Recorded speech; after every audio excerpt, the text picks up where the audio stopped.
Good afternoon, or good morning, actually, everybody.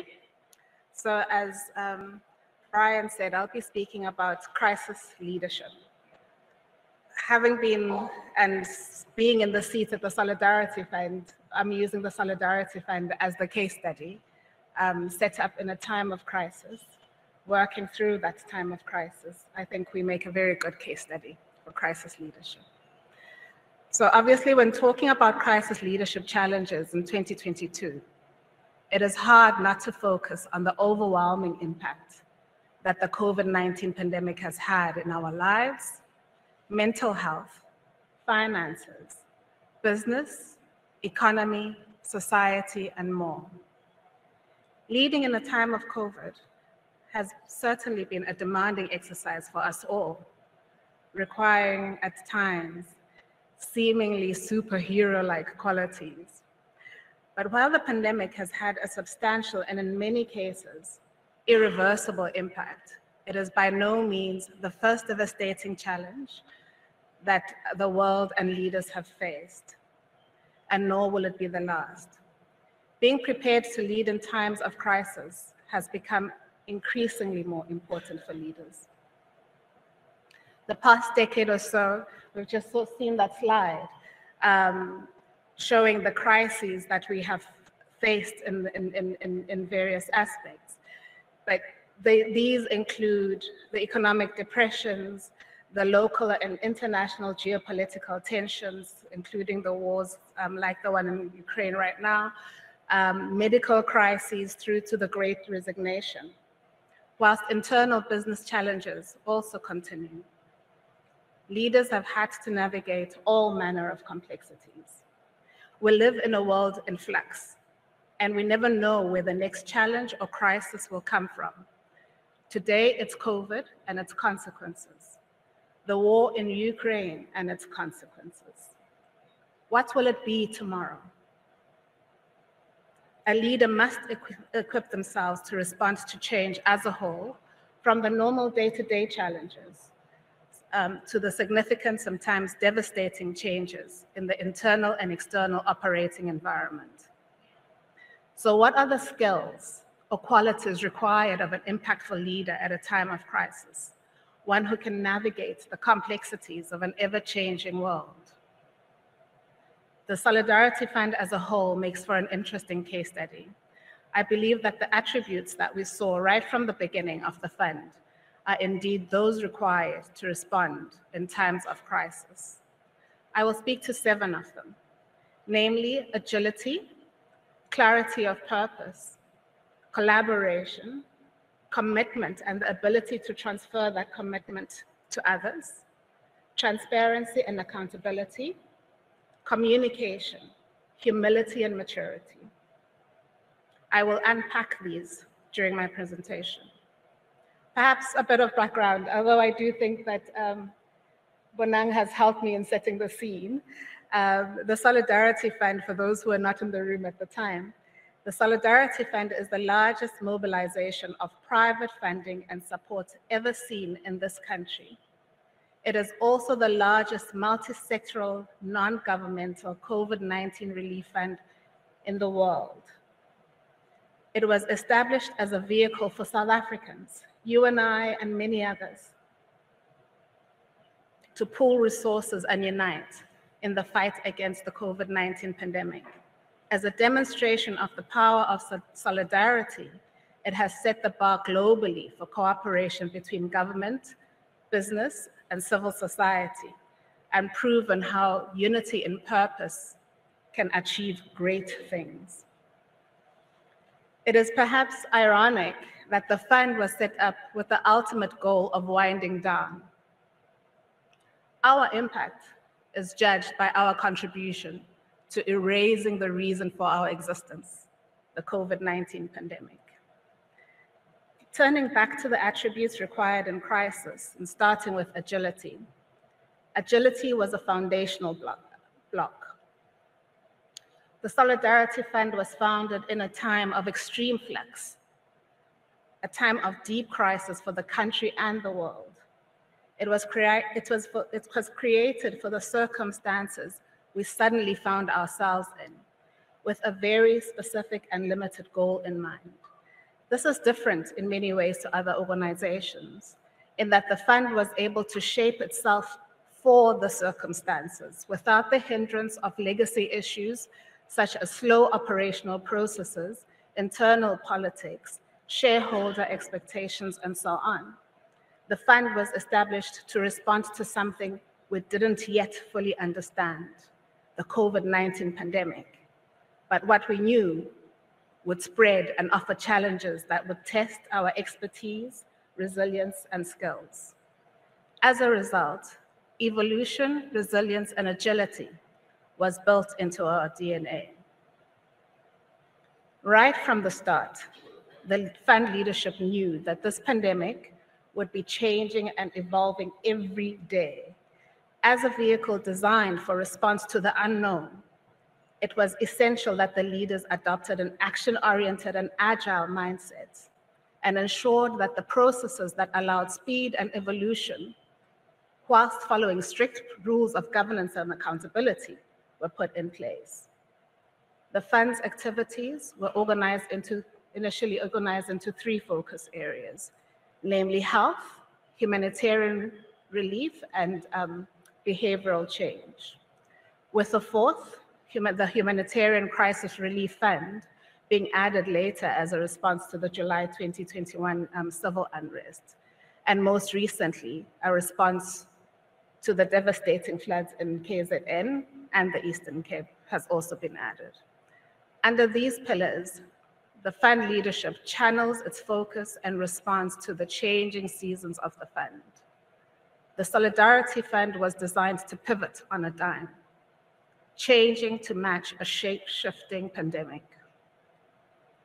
The fund's first 6 months focused on assisting the country and the health system to meet the crisis as quickly and efficiently as possible. We had to be agile and responsive, rapidly scaling COVID-19 testing capacity, as well as partnering to source and distribute PPE, ventilators, and critical care equipment to those who needed it most. It was also important to get food and humanitarian assistance to the many vulnerable South Africans who were impacted by the lockdowns. Palisa made reference, for instance, to the GBV scourge that we have seen exploding.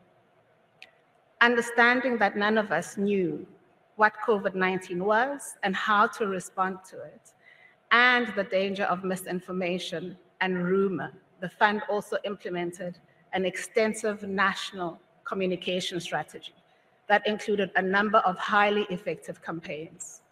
As part of putting the fundamentals in place, some of the solutions that had a broader and sustained impact on the health system and other support networks. We include here the much needed vital equipment for hospitals and clinics, the bolstering of the National Gender-Based Violence Command Center, the transfer of valuable skills, and more. As an example of the last, we were able to capacitate academic laboratories at institutions of certain higher learning institutions that do not often attract developmental funding. The Walter Sisulu University, Sefako Makgato University, and the University of Venda were engaged to develop their laboratory testing capacity to provide additional support to an overburdened system. Their labs were upgraded with much needed equipment and staff were trained on the new equipment. This support has helped to expand the country's laboratory capacity beyond just the needs of the COVID-19 pandemic. When vaccines became available, we pivoted again, getting involved right from the start to enable access through COVAX, and following that up by supporting, among other interventions, the Sisonke study aimed at getting the first 500,000 healthcare workers vaccinated, then supporting outreach vaccination sites, the National COVID-19 Call Center, and another mass communication campaign to spread accurate information. When civil unrest occurred in July 2022, across Gauteng and KwaZulu-Natal was shifted again, establishing the Humanitarian Crisis Relief Fund. And now, with the floods that have affected KZN and Eastern Cape, we pivot again. Internally, we have had to move from a mindset shared by many at the time, that the response to COVID-19 would be a short-term, maybe 6-month effort at the most. The realization that COVID-19 would be with us for a much longer period necessitated changes to the operating model. As lockdown hit, there was an incredible response, Bonang mentioned it, from South Africans volunteering their services to the fund. As the period of the response stretched out, many could not sustain an extended period of volunteering, or indeed from a business perspective, offering pro bono services. Sponsored or seconded resources became the core of the team, and over time, services that had been offered for free were now negotiated to be at a deep discount. Internally and externally, things will change significantly, particularly at a time of crisis. Being adaptable and responsive, essentially agile, is key to navigating crises and emerging triumphant on the other side. The second attribute is clarity of purpose, the true north. The successes of the fund were made possible because of a clearly defined purpose, clarity of vision, and a single-minded pursuit of mandate. With the purpose as a guide, making decisions, no matter how complex, becomes simpler. It allows us to respond quickly and with focus, and to change direction without losing our way. On any journey, it is important to know what your destination is. Starting a journey without knowing where you're going is a doomed endeavor. When you know where you're going, your steps are guided by that destination. If you take a detour, or 5, or indeed lose your way altogether, the destination guides your next steps to get back on track and keep moving again towards that destination. Leadership in crisis requires that crystal clarity on purpose. What very particular granular outcome are you looking to get to? There are so many alternatives to any course of action. You want to get this aspect right. Define your true north. The third attribute is collaboration. Collaboration is the cornerstone of success. As important as agility is in leadership, so is collaboration. In the fund's conception, it was recognized that the fund would need to harness the power of government, the private sector, and civil society to respond quickly and adapt to whatever came our way. This has been the strength of the fund. We rapidly garnered and mobilized support from the private sector, civil society, and indeed ordinary South Africans to give our country the best possible chance to take on the pandemic. One of our core mandates is to make sure our pandemic response complements and augments the government response. We learned how to work with government and to structure our projects for the quickest, most flexible execution without crossing any boundaries. Business for South Africa, B4SA, and indeed Busa as a member of B4SA was a core partner in delivering on many of our projects. Without funds, none of the work of the fund could have been possible. Together, individuals from across the country, local and international corporates and governments, as well as philanthropists, generously donated to the fund. Collaboration is harder than simply taking a decision on your own. It requires leadership to avoid paralysis and splintering. It requires maturity and a keen focus on purpose. Culture here becomes very important. This spirit of collaboration is driven from the top. Collaborative leadership, which is actually my preferred style of leadership, allows room for all parties to contribute their resources and wisdoms. Solutions built on the wisdom and experience of many are important in a time of crisis and reduce the risk of acting in haste without scanning the environment sufficiently, as the inevitable blind spots are also mitigated. The fourth attribute is commitment, a high level of commitment. While the leadership of the fund all have individual styles, leaders past and present share a passionate desire to contribute to the battle against COVID and to assist our country in a time of need. Every leader has wanted to make a difference and has been driven by their commitment to a greater purpose. When the fund leaders were called upon to step up and help, none hesitated, and many came forward. Within days, the leadership mobilized a team of respected industry leaders in their own right and put in place the governance, finance, legal, and administrative processes required to run an organization of this nature. In the end, over 400 highly skilled volunteers joined us, and all did it without salaries. As mentioned earlier, this model has changed with more reliance on sponsored and seconded resources. But even as the model changed, each team member understands what we are here for and what we need to do in order to make it happen. It is of utmost importance for the leadership to be fully committed and focused at a time of crisis. An absolute belief in the course you are plotting and in the outcome you desire is contagious and spreads through the organization. Transparency and accountability is the fifth attribute. This is a core principle. Through the almost 4 billion in donations received from governments, organizations, foundations, and ordinary South Africans, the Solidarity Fund became custodians of the country's hope and trust.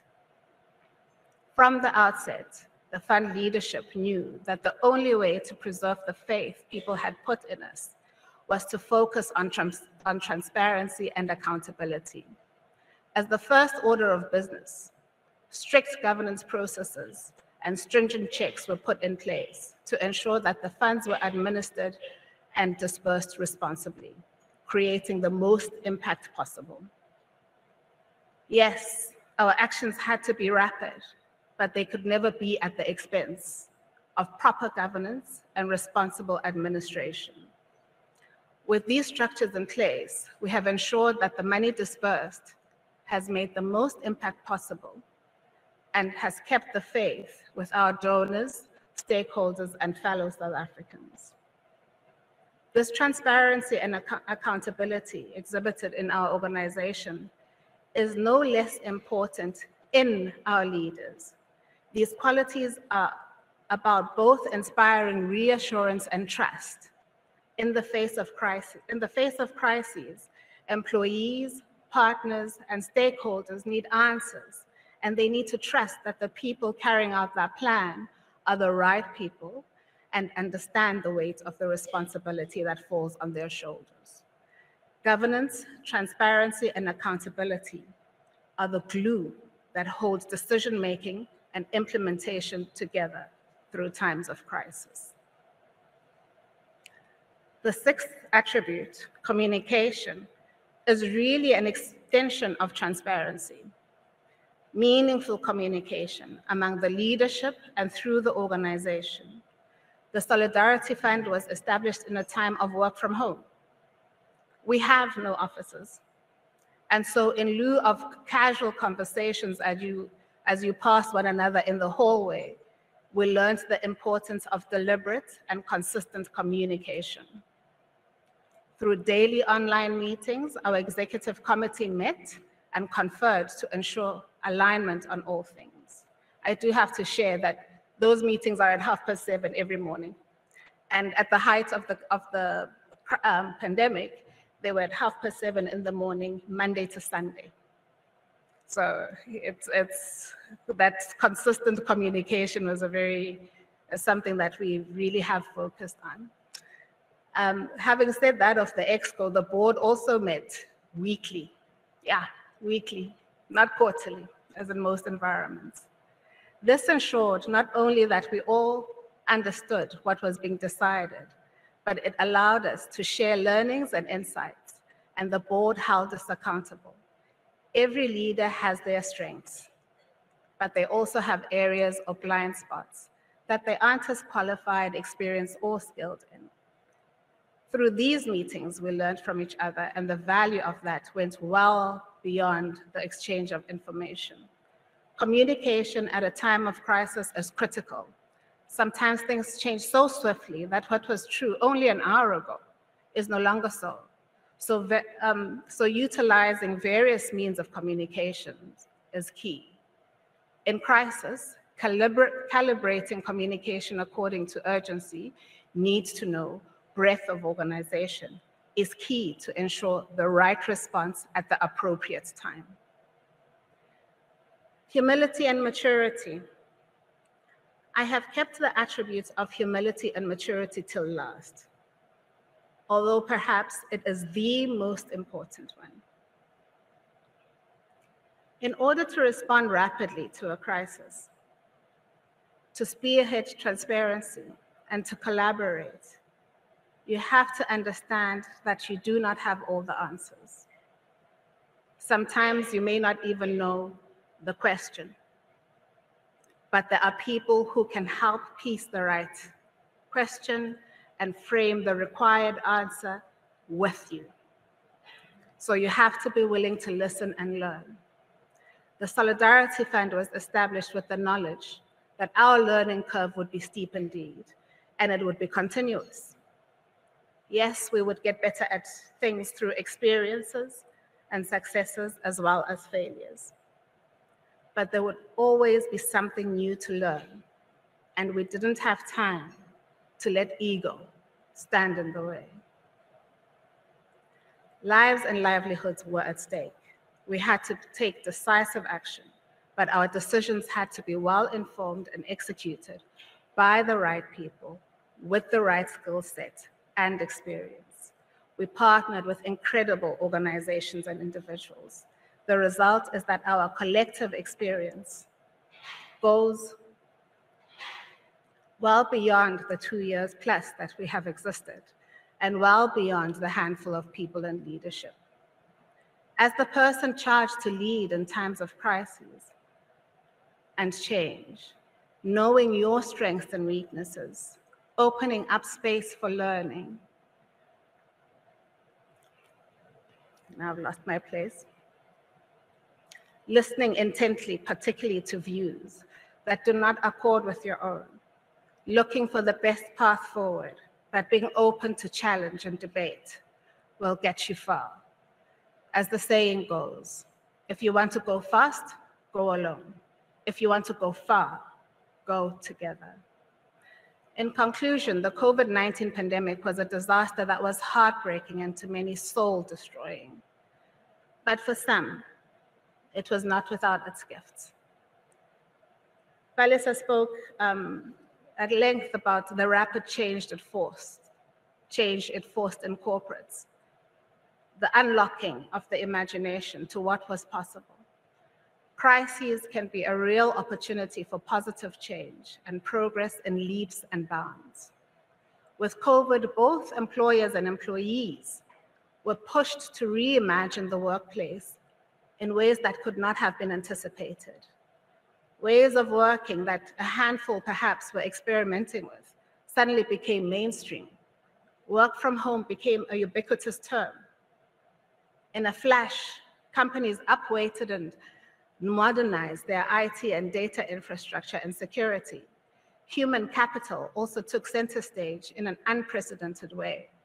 Leaders had to step up to encourage balance and support mental health.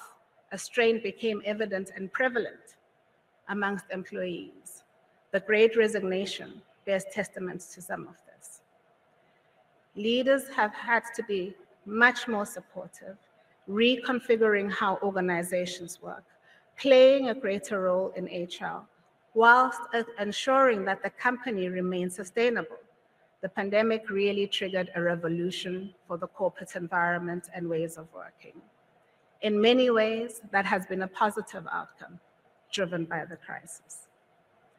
Every crisis will come with opportunity to be propelled forward.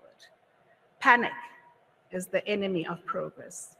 Intentional and deliberate leadership is key to responding successfully at a time of crisis, and potentially even turning the crisis to an advantage, a launch pad for something that would not have been possible but for the crisis.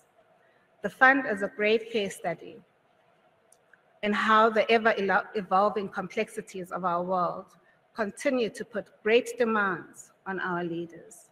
As I said earlier, COVID-19, and as Anthea demonstrated, is but one of the many crises we have faced in the past decade or so. Significant challenges seem to present themselves every 5 years or so, sometimes more frequently. Being prepared with the right mindset and skill set to respond to the crisis has never been more important. As Charles Darwin said, it is not the strongest of the species that survives, nor the most intelligent. It is the one most adaptable to change. This too is true of organizations. Thank you.